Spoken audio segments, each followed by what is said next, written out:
Good morning, ladies and gentlemen. I'd like to begin today with a simple question. What is the greatest investment a person can make?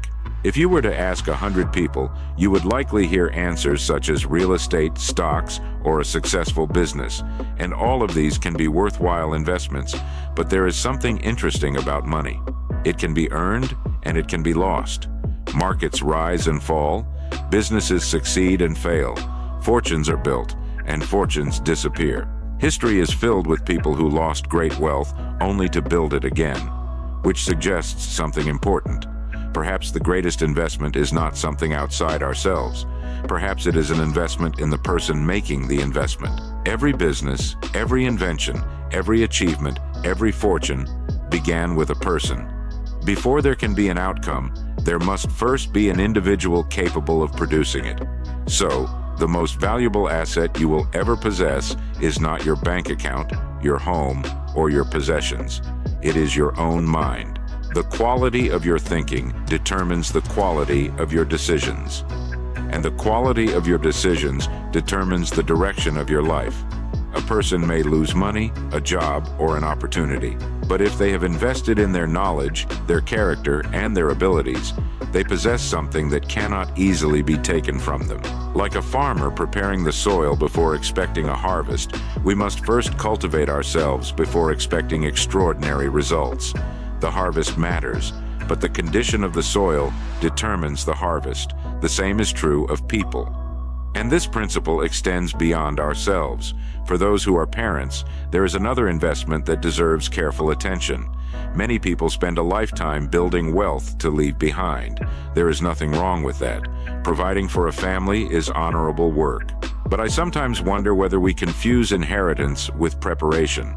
A parent can leave a child a fortune, but if they have not taught that child discipline, responsibility, humility, and sound judgment, they may have left behind something the child cannot keep.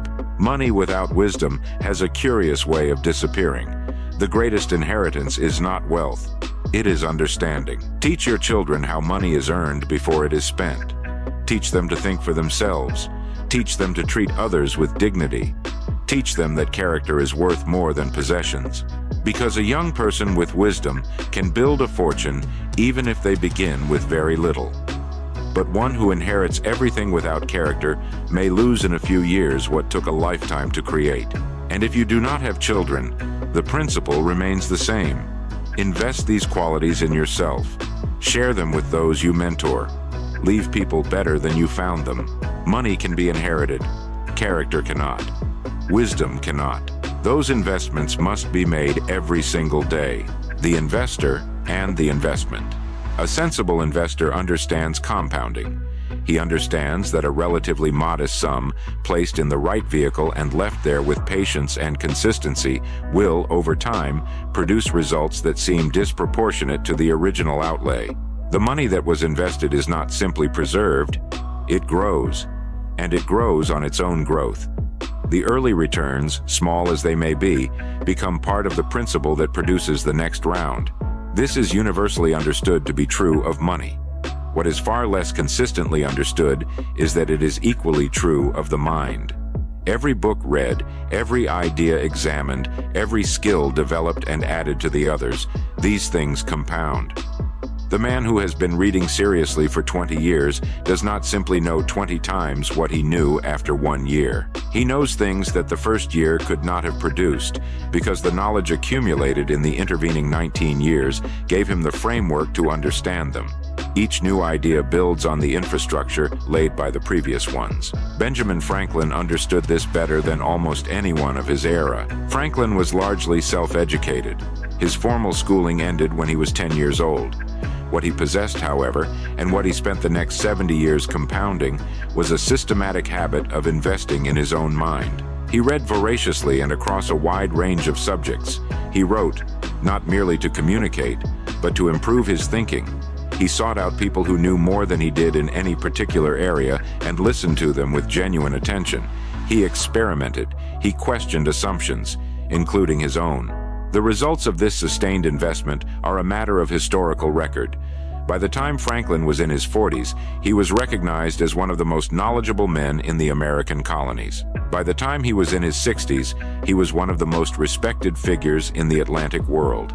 By the end of his life, he had made original contributions to science, helped found a nation, and produced writing that is still read with profit today. None of it came from wealth.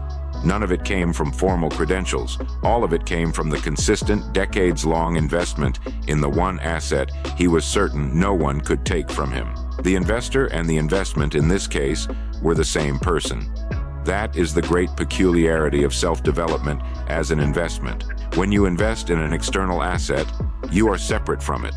The stock can fall while you remain unchanged. The property can lose value while your own situation continues as it was. But when you invest in yourself, in your knowledge, your habits, your character, your capacity for sound judgment, you cannot be separated from what you have built. The return does not sit in an account somewhere. It lives in you. It travels wherever you go. It persists through every reversal of external fortune. It is, in the most literal sense, the one investment that cannot be lost. What the investment actually consists of. The first of these capacities is the quality of thinking. A person who thinks clearly and independently, who has trained themselves to examine ideas carefully before accepting them, to trace arguments back to their assumptions. To ask what the evidence actually shows, rather than simply what seems plausible. That person makes better decisions than the person who has not developed this habit. And better decisions, made consistently over years, produce a better life. This capacity is built through reading. The kind of reading in which the reader argues with the author, follows the reasoning, asks where it holds and where it doesn't, and carries the best of what they find into their own thinking. John Stuart Mill offers a useful example here. Mill was the son of a demanding and methodical father who began teaching him Greek at the age of 3 and logic at the age of 8. By the time Mill was a teenager, he had read more deeply and thought more carefully than most men twice his age. What his father gave him was not the conclusions of great thinkers. He gave him the capacity to think, and that capacity, developed early and never surrendered, produced one of the most clear and influential minds of the 19th century. Most of us were not given that kind of early cultivation, but the capacity can be built at any age through the patient and persistent habit of reading seriously, thinking carefully, and refusing to settle for the first answer that comes to mind. The second capacity worth investing in is judgment. Judgment is different from intelligence. It is the ability to assess a situation accurately, to see what is actually there rather than what one expects or hopes to find, and to make a sound decision about it. Judgment is built through experience, honestly examined. The key word is honestly. Experience alone does not automatically produce judgment. A man can make the same mistake for 40 years and call it experience. What builds judgment is experience combined with the willingness to examine it clearly, to ask, in the aftermath of a decision, what actually happened, why it happened, and what would have been a better course. Most people don't like looking back at their mistakes. It's easier to move on than to ask what went wrong. But those who honestly examine their decisions without making excuses or being too hard on themselves gain something valuable.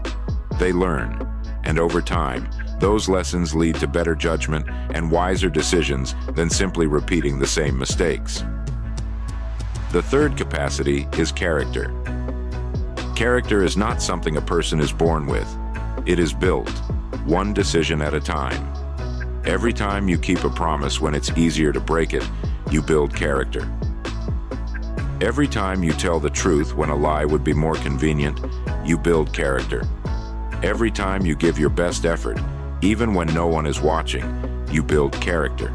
These may seem like small decisions, but life is built on small decisions repeated over time. Day after day, they shape the kind of person you become. Before long, people begin to notice something about you. They know they can trust your word. They know you'll do what you said you would do. That kind of trust cannot be bought. It must be earned. And it is one of the greatest investments you will ever make, because success rarely comes to a person alone. It comes through the confidence, respect, and trust of other people, and trust is earned by character. The investment in the next generation. For those who are parents or who are in any position of influence over young people, this is perhaps the most consequential investment available. I have observed across many years a pattern in families of every economic background.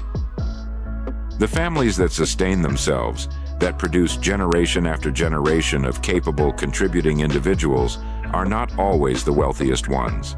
In fact, some of the most successful families I am aware of in this longer sense began with very modest material circumstances. What they had, and what they passed on with deliberate care, was not money. It was a set of understandings about the relationship between effort and result, about the importance of honesty in all dealings, about the dignity of work done well, regardless of its scale, about the value of learning and the permanent usefulness of knowledge once genuinely acquired, about the way a person ought to treat others, with fairness, with consideration, with the recognition that every person carries a worth that has nothing to do with their current circumstances. These understandings, installed in a child early and reinforced consistently by the example of the parent, produce adults who are capable, not necessarily wealthy, though many become so, but capable. Capable of handling what comes, capable of building something from whatever they are given, capable of sustaining a setback and continuing. Andrew Carnegie is the example I think of most readily in this connection. Carnegie arrived in America from Scotland as a boy, with his family in genuine poverty. His father was a handloom weaver whose trade had been destroyed by the industrial machinery of the 1840s. The family had, in the most literal sense, almost nothing. What Carnegie's parents gave him, his mother in particular, was not material. It was a set of convictions about what a person could do if they worked hard enough, thought clearly enough, and refused to be defined by the circumstances of their beginning.